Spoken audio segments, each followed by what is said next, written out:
La question maintenant est de savoir si on veut plus d'Europe, mais pas dans n'importe quelle condition. On veut plus d'Europe pour l'emploi, plus d'Europe pour la croissance, plus d'Europe sociale, plus d'Europe politique. Alors on dira, c'est peut-être des mots. Nous, les socialistes, en Europe, nous sommes dans 11 gouvernements sur 15. À la tête de 11 gouvernements sur 15. Donc nous sommes en capacité de changer cette Europe-là. Justement, de la mettre sur de nouveaux rails.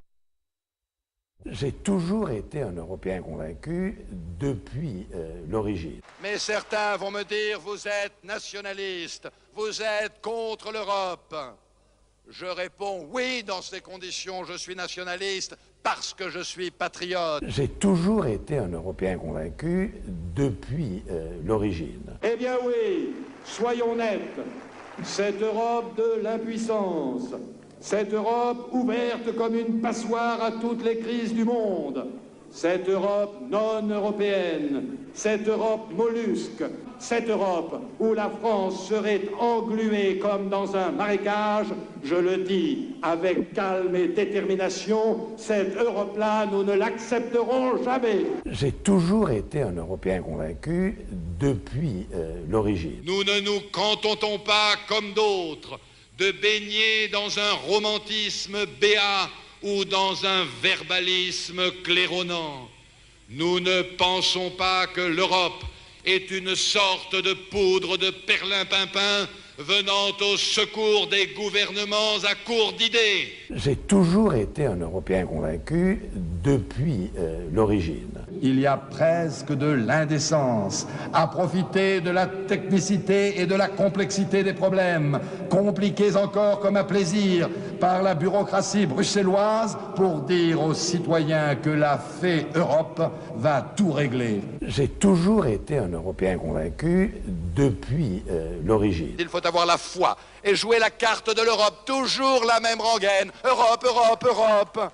J'ai toujours été un Européen convaincu depuis l'origine. À d'autres, les caressantes paroles du renoncement, à nous, l'inconfort de l'honneur. Il faut un gouvernement politique de Schengen, comme il y a désormais un gouvernement économique de la zone euro. Une Europe nouvelle doit voir le jour, plus solide, plus solidaire, plus sociale.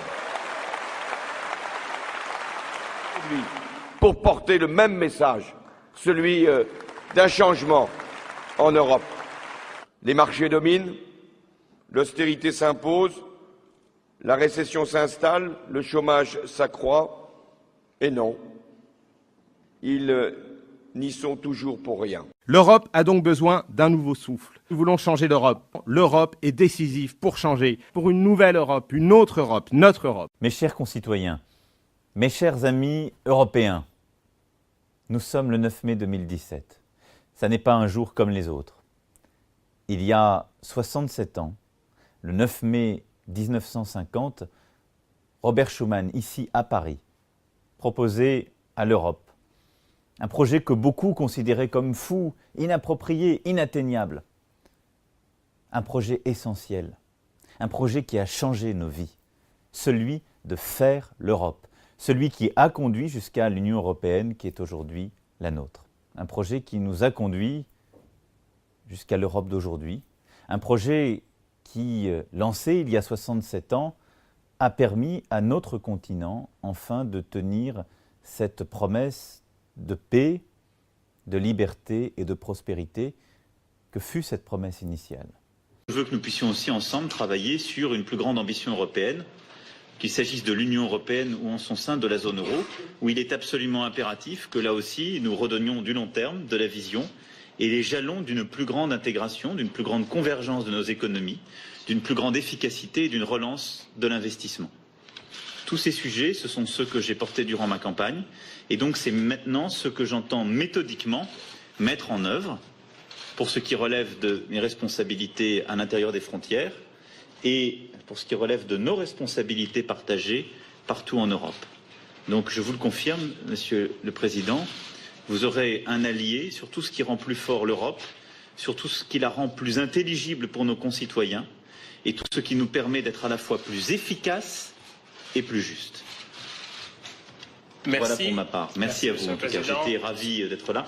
Nous aurons, je termine là-dessus, l'occasion ensemble de concert, de rappeler plusieurs sujets qui sont également essentiels pour notre agenda commun lors du G7, où nous serons l'un et l'autre dès ce soir, en particulier les sujets relatifs au changement climatique, à la crise migratoire, à la sécurité et à la défense, parce que ce sont des sujets sur lesquels la France s'est fortement engagée et continuera à s'engager, que l'Europe a porté et qui... Passionnant. Voilà, on vous coupe parce que regardez pour ces images, donc en direct de Bruxelles, donc Emmanuel Macron, le président français, qui est en train d'arriver au siège de l'OTAN. Il a été précédé tout à l'heure par Donald Trump, donc premier pas diplomatique pour le président français qui participe à cette réunion donc de l'OTAN et qui tout à l'heure donc s'est entretenu avec Jean-Claude Juncker et auparavant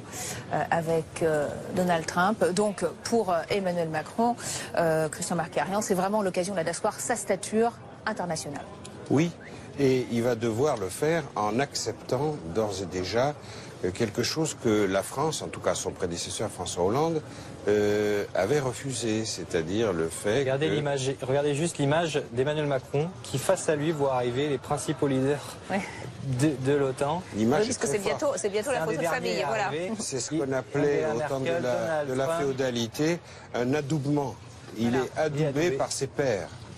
Tous les autres chefs de gouvernement ou chefs d'État, vous voyez, le Premier ministre belge, le président américain qui le salue. La fameuse poignée de main en fausse complicité, comme nouveau venu, comme si Donald Trump était plus aguerri. Voilà, M. Stoltenberg entre Mme Merkel et...